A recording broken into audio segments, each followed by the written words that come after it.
Iglesia, reciban un cordial saludo, espero que estén muy bien. Gracias al Señor por la oportunidad que nos da de compartir su palabra de esta manera. Gracias al Señor por la tecnología.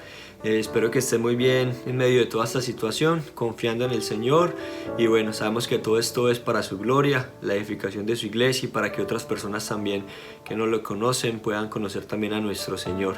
Gracias al pastor Nelson y a su familia por la oportunidad que me dan de poder compartir la palabra. Y bueno, quiero explicarles rápidamente. Vamos a dividir esta enseñanza en dos. Hoy vamos a estar viendo la primera parte y la próxima semana la segunda parte para así concluir. Vamos a estar estudiando el libro de Job y el tema como tal se llama el Evangelio según Job. Vamos a mirar distintos pasajes en el libro de Job donde podemos ver claramente el Evangelio, donde podemos ver claramente cómo aún en el libro de Job, que es uno de los libros más antiguos o el primer libro del Antiguo Testamento, aún desde ese primer libro el Señor está mostrando su deseo de salvar y de perdonar a pecadores. Entonces eso es lo que espero que podamos ver con claridad en este libro. Ese es el propósito. Y a manera de introducción quiero que pensemos cuando uno tiene una necesidad y esa necesidad es suplida, eso genera en nosotros gozo, eso genera en nosotros alegría, esperanza.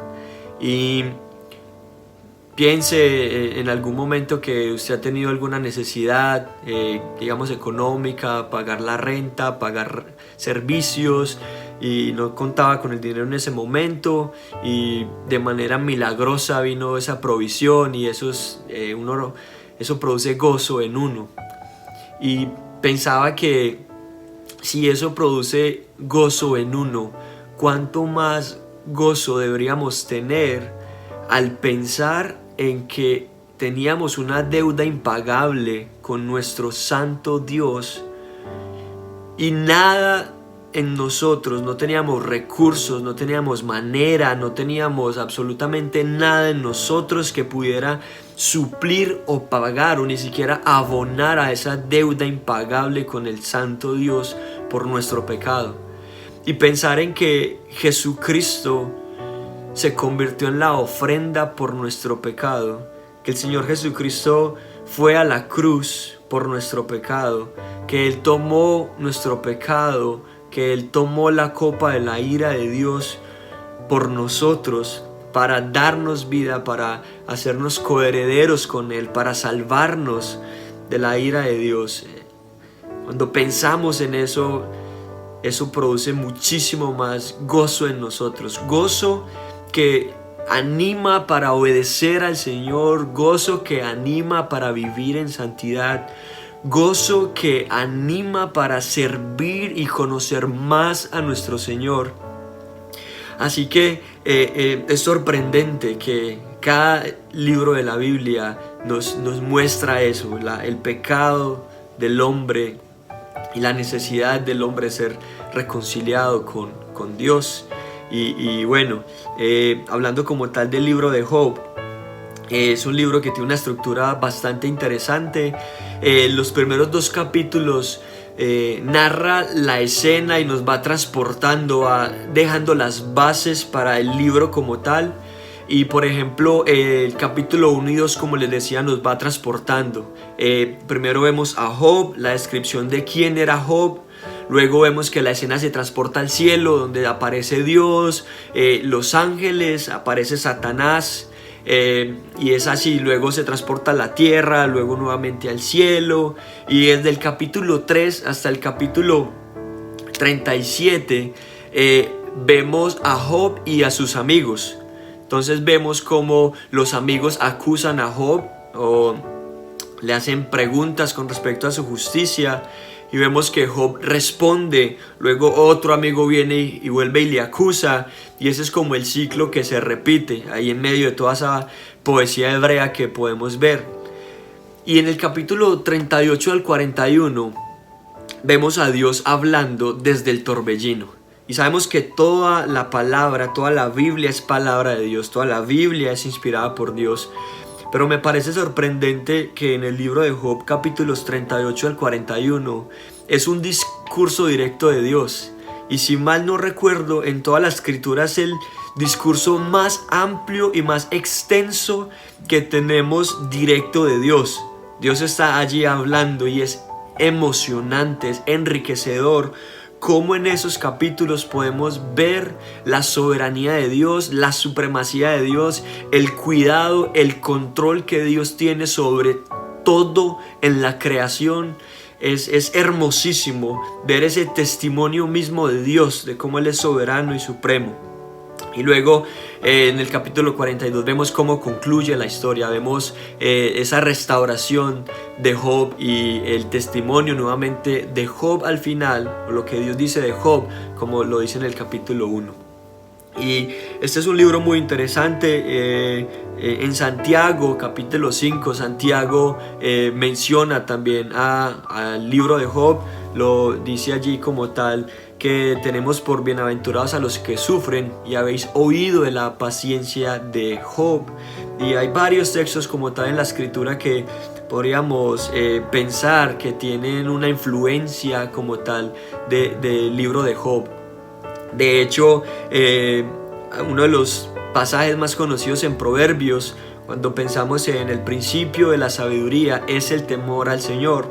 Sabemos que eso está en Proverbios capítulo 1, pero como tal creo que el libro de Job posiblemente pudo haber como tal influenciado a Salomón cuando estaba escribiendo esos proverbios, porque esa es una cita que también aparece en Job capítulo 28, aparece como tal ese dicho o ese proverbio tan conocido de el principio de la sabiduría es el temor al Señor, aparece en Job 28:28. Y como tal les decía que el libro de Job es un libro muy antiguo.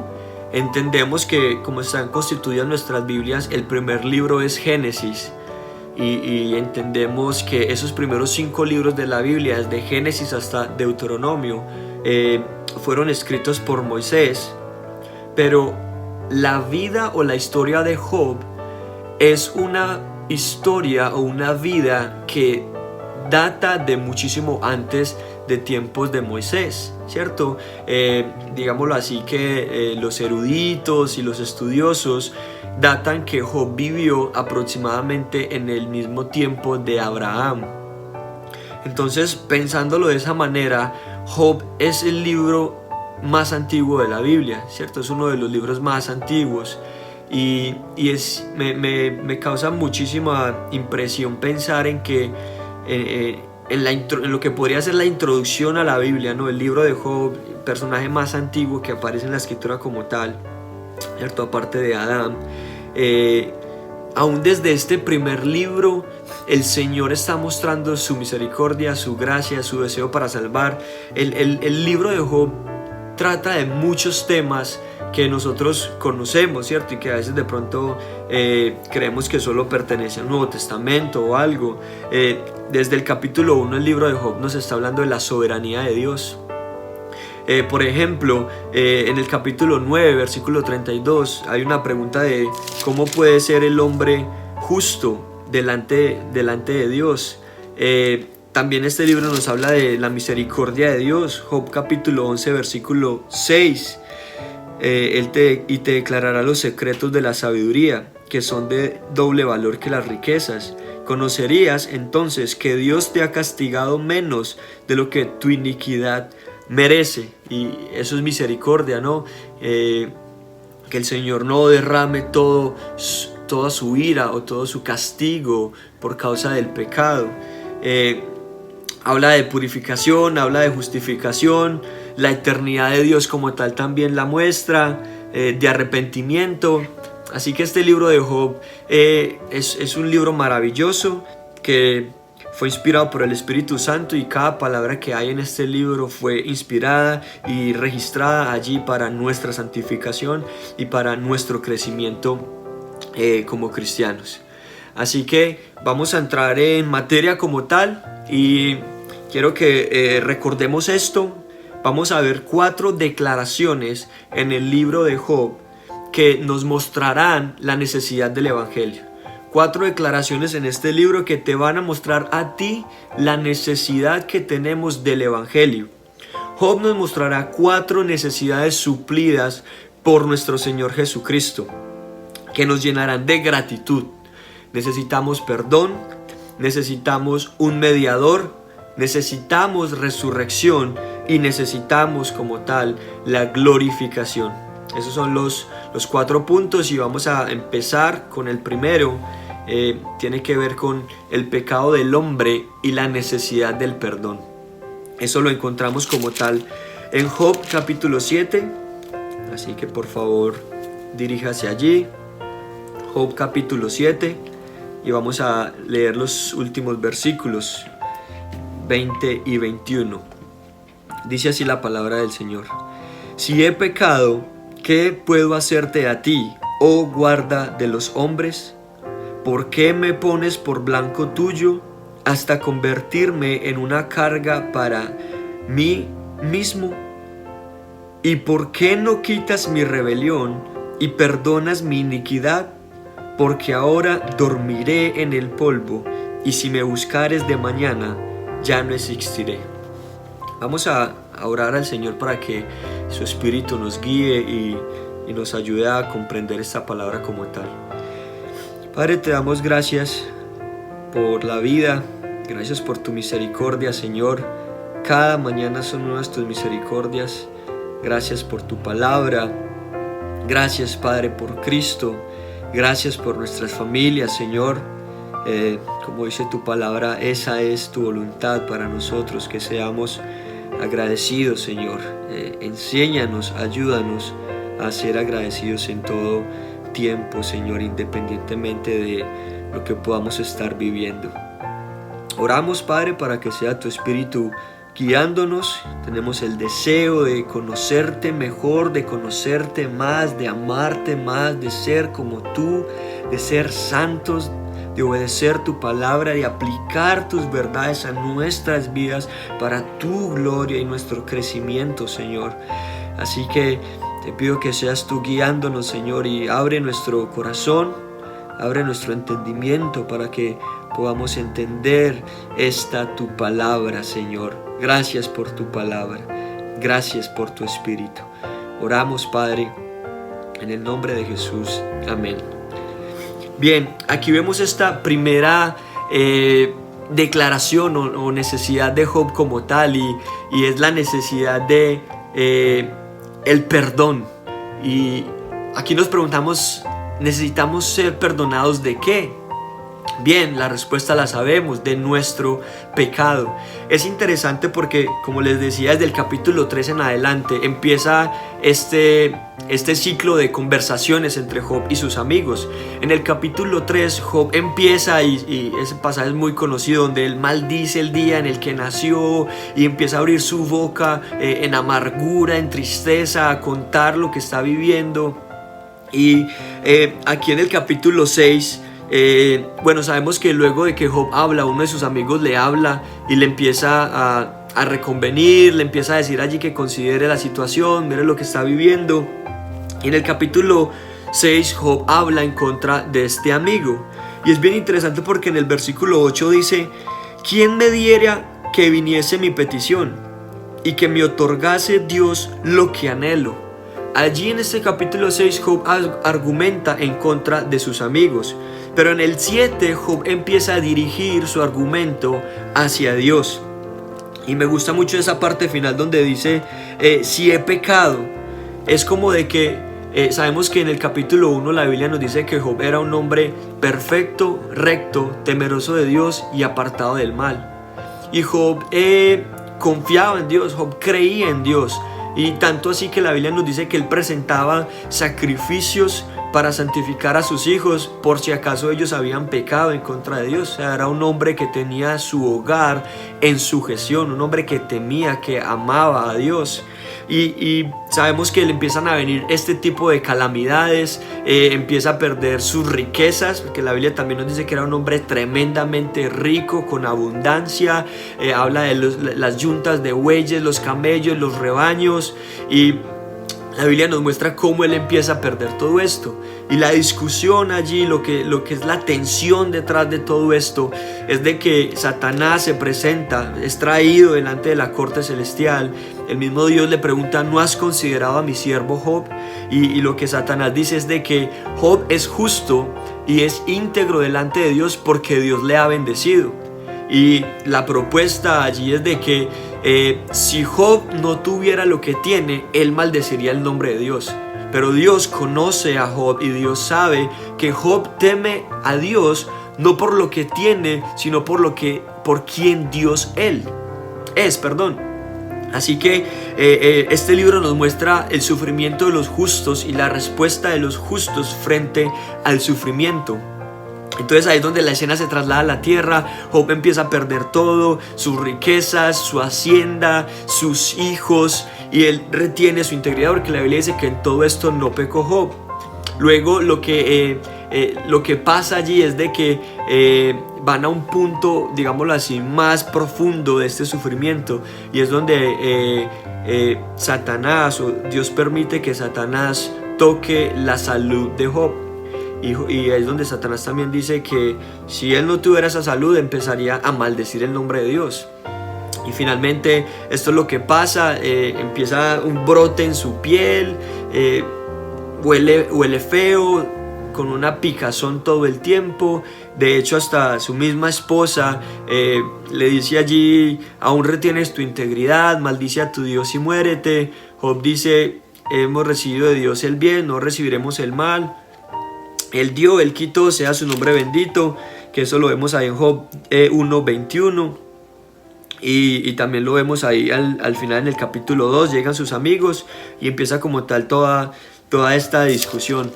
Entonces los amigos de Job están insinuando o diciendo que lo que Job está viviendo es debido a su pecado.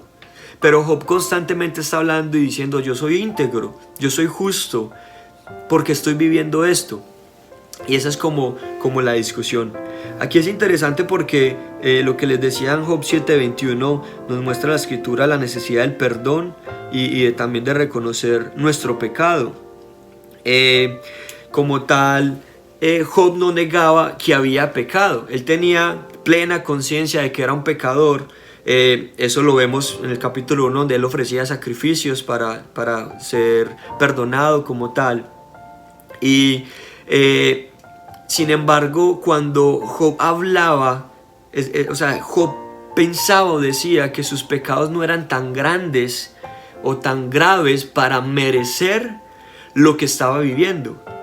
Job no hallaba relación entre su vida justa y la gravedad de las cosas que estaba viviendo.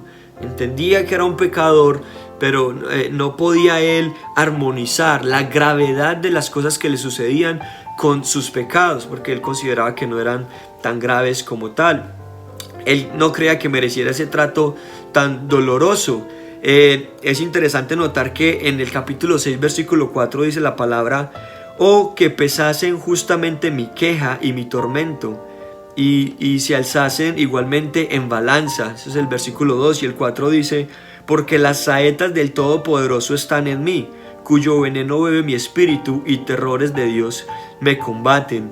Es decir, Job está diciendo que Dios lo ha hecho el blanco de sus ataques, como si Job fuera este blanco y el Señor estuviera con sus saetas o con sus flechas simplemente soltándolas y descargándolas sobre Job de una manera injusta. Pero de nuevo entendemos que el Señor está haciendo esto para probar a Job, y entendemos que cuando Dios prueba a uno de sus santos, lo hace no con el deseo de que caigan o de que blasfemen o de que pequen, sino de que cuando Dios prueba a uno de sus santos es con el propósito de hacerlo más como Cristo, de hacerle crecer espiritualmente en su confianza, en su conocimiento de Dios. Pero sabemos que Job, en términos prácticos, él no comprendía eso, no sabía el porqué de lo que estaba viviendo. En esas palabras que leemos al finalizar, aquí vemos claramente el deseo de Job de ser perdonado, ¿verdad? El 20 dice: si he pecado, ¿qué puedo hacerte a ti, oh guarda de los hombres? ¿Por qué me pones por blanco tuyo? hasta convertirme en una carga para mí mismo? ¿Y por qué no quitas mi rebelión y perdonas mi iniquidad? Porque ahora dormiré en el polvo, y si me buscares de mañana, ya no existiré. En el 8:6 habla de que quien me diera que viniese mi petición y que me otorgase Dios lo que anhelo. Y aquí en el 7:21 podemos ver ese anhelo de Job expresado. Él quiere ser perdonado de su pecado. Es como si Job estuviera pensando y diciendo: bien, si lo que estoy viviendo ahora es causa de mi pecado, entonces lo que quiero o lo que solicito, mi anhelo, mi deseo es ser perdonado de mi pecado, para así ser libre de esta situación que estoy viviendo. Eso es lo que Job está expresando allí como tal. Dice también que hay unas palabras acá interesantes, ¿verdad? Quitar, perdonar, rebelión, iniquidad.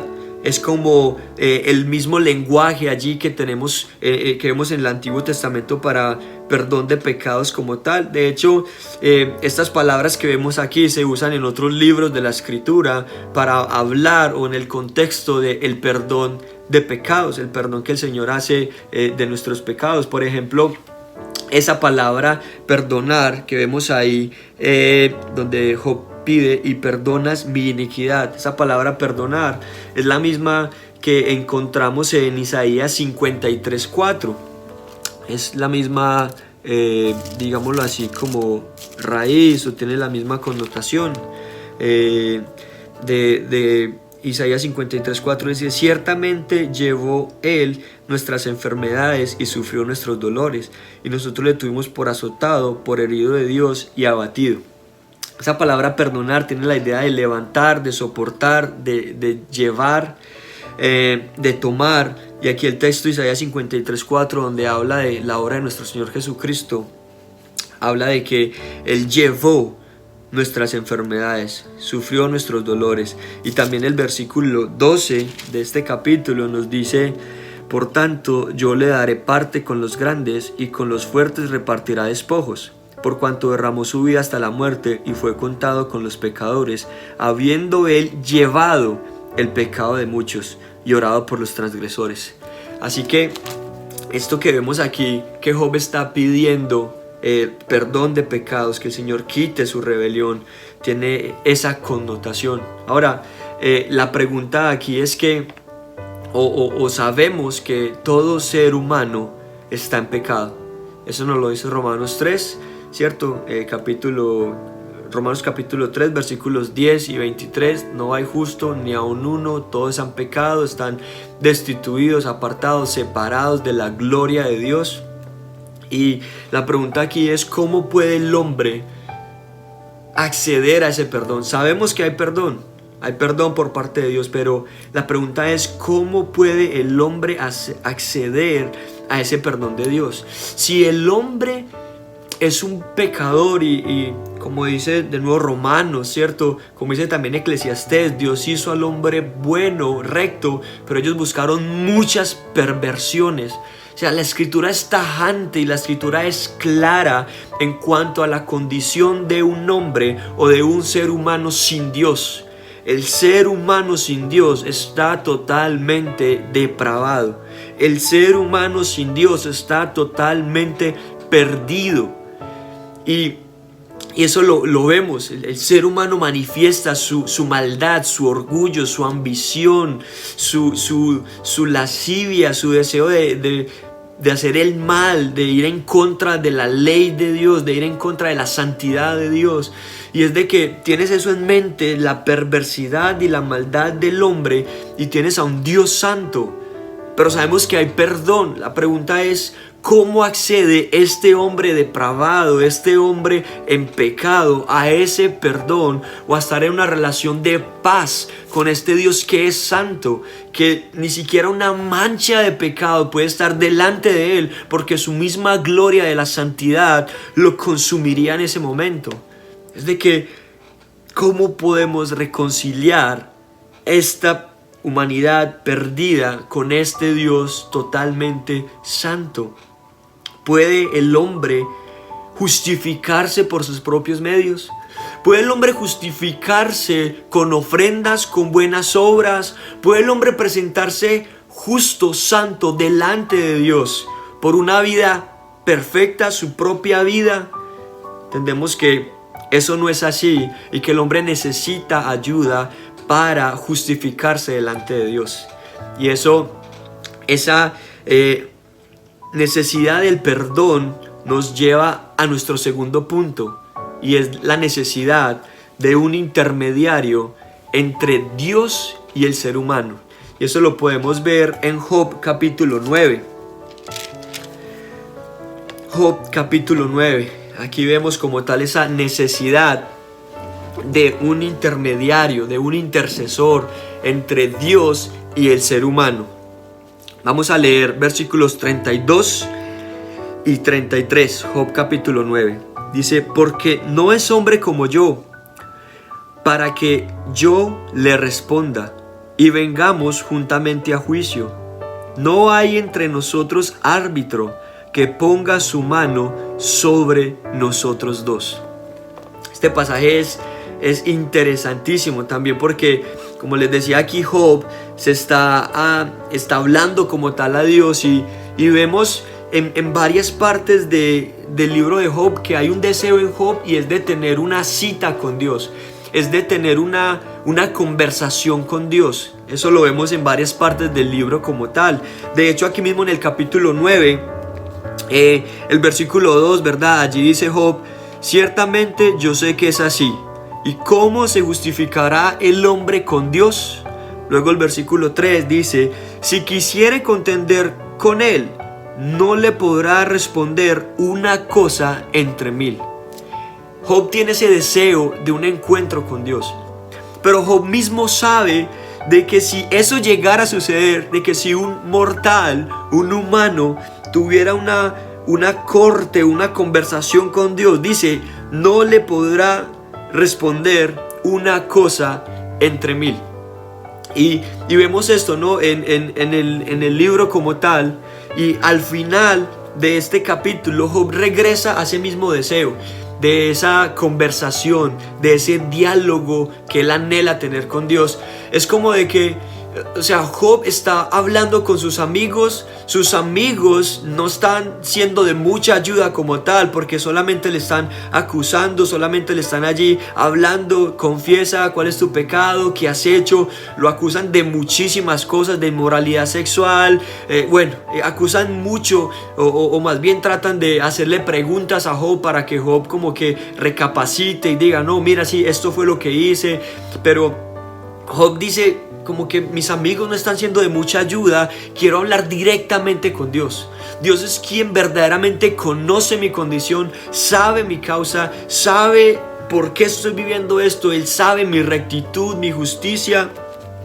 Así que eso es lo que Job está pidiendo. Aquí al final del nuevo capítulo pide lo mismo, pero es bien interesante porque notamos que Job dice algo bien interesante. Job comprende algo. Job comprende que Dios no es un hombre como él. Dice el versículo 32, capítulo 9: porque no es hombre como yo, para que yo le responda. Aquí hay una implicación también. Dios no es hombre como Job. La implicación es que Job tampoco es Dios como Dios. Así que hay un bache, hay un abismo, hay una separación entre Dios, que es santo, y Job, que es polvo, que es un mortal, que es un pecador. Job dice: yo desearía que pudiéramos sentarnos ambos como un juicio, como en una corte, y pudiéramos dialogar acerca de mi situación. Pero Job reconoce, él entiende, él no es hombre como yo, para que podamos venir, como dice el texto, vengamos juntamente a juicio.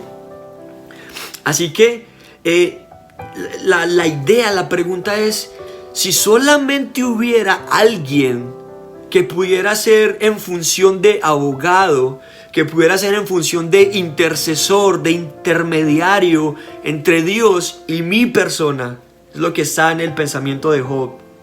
Job anhelaba que hubiera alguien que fuera neutral, que juzgara como un árbitro o como un juez juzga en una competición atlética, que está impartiendo justicia. Hay dos equipos y está impartiendo justicia a ambos como tal.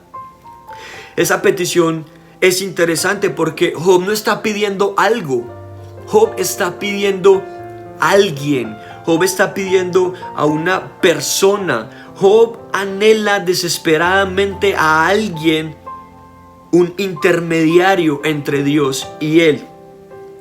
Además, Job no solamente esperaba este intermediario, sino que Job anhelaba que esta persona quitara el castigo que había sobre él, o que este intercesor tuviera esa capacidad no solamente de reconciliarle con Dios, sino que esa reconciliación con Dios significaría que el dolor que él estaba viviendo iba a desaparecer. Versículo 34: quite de sobre mí su vara y su terror no me espante. ¿Con qué propósito? Para que Job pudiera presentarse delante de Dios sin temor. Versículo 35: entonces hablaré y no le temeré, porque en este estado no estoy en mí. Pregunta, hermanos, cuando vemos esto, cuando leemos esto, ¿qué viene a tu mente? ¿En qué piensas? ¿En quién piensas? Es hermoso y es precioso y es glorioso como cuando leemos estos textos, cuando entendemos lo que había en el corazón, en la mente de Job, el Espíritu Santo inmediatamente nos lleva a pensar en nuestro Señor Jesucristo. Esto señala a ese intercesor que iba a venir en el futuro a interceder, a pagar no solamente por Job, sino también por todos aquellos que pusieran su fe y su confianza en la obra que este intercesor iba a hacer. Job sabía quién era el Dios verdadero. Job conocía eso. La misma escritura nos dice eso. Hermanos, y a veces pensamos que los personajes del Antiguo Testamento conocían muy poco acerca de Dios. Pero como les decía, aquí mismo capítulo 38 al 41, Dios mismo se revela hablando desde el torbellino a Job. Y Job mismo dice al final: de oídas te había oído, pero ahora mis ojos te ven. O sea, conocía muy poco de ti, pero ahora sé muchísimo más. Los personajes del Antiguo Testamento sabían mucho más de lo que nosotros creemos que ellos sabían. Job seguramente había escuchado o por tradición oral escuchó de la promesa que Dios hizo en el huerto del Edén, de la simiente que iba a vencer en la mujer. Job capítulo 3 versículo 15, lo que conocemos como el protoevangelio o el primer evangelio, donde Dios dice que la simiente de la mujer iba a vencer sobre la simiente de la serpiente, que la simiente de la serpiente iba a herirle en el calcañar, pero la simiente de la mujer iba a herirle, pisotear la cabeza. Y entendemos que eso es una señal, una profecía acerca de la obra de Cristo en la cruz, donde Cristo aplastó el poder del pecado, donde Cristo venció a la muerte. Y seguramente Job sabía eso, y los personajes del Antiguo Testamento se salvaban exactamente de la misma manera como hoy, por fe en la obra de Dios. Seguramente la fe de Job estaba cimentada en esa promesa de la simiente que iba a vencer en el futuro. Él no vio como tal él no supo muchos detalles acerca de cuándo ni de cómo, pero sí supo el resultado de ese sacrificio vicario, de esa simiente de la mujer que iba a vencer a su favor. Y esa era la esperanza de Job. Un escritor llamó estos versos como la esencia de la teología de Job. En la encarnación, el Cristo divino aparece como árbitro del hombre, como un intermediario, como su mediador. El juez de campo, Jesucristo, puso una mano en el hombro de Dios y la otra mano en el hombro del hombre, y los unió. Quitó la justa ira de Dios sobre el hombre al tomarla y al hacer que el castigo cayera sobre él mismo. en la cruz del Calvario. Abrió el camino para que el hombre se acercara a Dios y se dirigiera a Él sin temor, que es lo que Job está pidiendo aquí como tal. Es interesante también pensar en qué pasaría si un mortal, si un ser humano se presenta delante de Dios a un juicio sin Cristo. Aquí para reflexionar un poco, y de hecho sabemos qué va a pasarle a esas personas, porque la misma escritura en Apocalipsis capítulo 20 nos habla acerca de ese juicio ante el gran trono blanco, donde se van a presentar esas personas sin Cristo, sin el mediador, sin el abogado, sin el intercesor, y van a ser echadas al lago que arde por la eternidad, o más conocido como el infierno. Serán juzgados por sus obras, y ese va a ser el resultado del juicio, un juicio justo que Dios va a hacer contra ellos por haber rechazado la oferta salvadora en Cristo. Pero de nuevo, volviendo al pasaje donde Job dice que Dios no es hombre como él y él no es un Dios, es pensar de que Dios no como, o sea, si Job tiene este juicio con Dios, él va a salir perdedor. Él mismo dice en el versículo 3, no le podría responder una cosa entre mil. Job está pidiendo alguien que pueda ser un puente entre Dios, la deidad suprema y santa, y el hombre pecador. Y la única manera de que eso ocurra es que tiene que ser un Dios hecho hombre. La única manera de que este intercesor pudiera interceder a favor del hombre delante de Dios es que cumpla con las características de ser un hombre y de ser un Dios. Y eso inmediatamente de nuevo nos lleva a pensar a nuestro Señor Jesucristo. Nuestro Señor Jesucristo es 100% Dios y 100% hombre. Esa era la naturaleza de nuestro Señor Jesucristo cuando estuvo en la tierra como tal. Y Job está pidiendo eso, un Dios hombre que pueda interceder a favor de él para que él pueda tener paz con Dios. Y eso es lo que nuestro Señor Jesucristo hizo, ¿no? Romanos 5 nos habla acerca de eso, que gracias a la obra de nuestro Señor Jesucristo tenemos paz para con Dios. Dice así Romanos 5:1, justificados pues por la fe, tenemos paz para con Dios por medio de nuestro Señor Jesucristo. Así que eso es lo que está pidiendo. Dios es santo, santo, santo. El hombre es un ser pecador, y el hombre, si se acerca delante de Dios en su condición de pecado, va a ser consumido por la santidad de Dios y su ira justa. La única manera de que un hombre pueda presentarse en paz delante de Dios es si Jesucristo ha intercedido por esa persona. Y la idea aquí es de que me gusta ilustrar o pensar en esto de la siguiente manera, es de que el Dios hombre Jesucristo puso una mano en el hombro de Dios y puso otra mano en el hombro del hombre y los reconcilió, los unió. Y eso fue lo que hizo nuestro Señor Jesucristo en la cruz del Calvario por nosotros. Pagó la deuda impagable, pagó la deuda que nosotros no podíamos pagar, puso una mano en el hombro de Dios diciendo: yo seré la ofrenda, yo tomaré la ira que Él merece, la ira justa yo la tomaré. Y una vez hecho eso, dice al hombre: yo he pagado la deuda, mi obra satisfizo la ira de Dios, y ahora tienes una relación en términos de paz con Dios. Hermanos, eso es grandioso. Eso es glorioso. Esa es la mejor noticia que nosotros podemos escuchar en este mundo. Saber que nuestro Señor Jesucristo tomó nuestro pecado en sí mismo, fue a la cruz, murió, fue sepultado, resucitó al tercer día y ascendió a la diestra de Dios, viviendo una vida perfecta en completa obediencia, y que ahora por la fe esa justicia perfecta de Cristo se pone en nuestra cuenta. Los pecados, la deuda que había, la injusticia que había en nuestra deuda desapareció totalmente, y que ahora cuando Dios nos mira a nosotros, nos mira en Cristo y nos ve justos es la noticia más gloriosa, es la noticia más grandiosa que nosotros podemos escuchar en este mundo. Así que gracias a nuestro Señor Jesucristo, porque Él es nuestro mediador, Él es nuestra reconciliación, Él es nuestra paz con nuestro Dios Santo. Y así que así hemos llegado hasta hoy. Esta es la primera parte, ¿no? En primer lugar, la necesidad del perdón, y en segundo lugar, la necesidad de un intermediario, de un intercesor.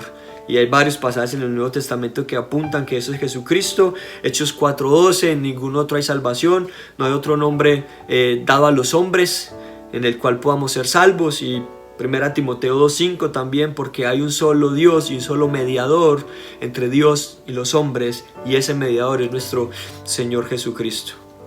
Así que vamos a orar para terminar ahí. Padre, gracias por tu palabra. Gracias, Señor, por este tiempo. Tú eres fiel, Señor.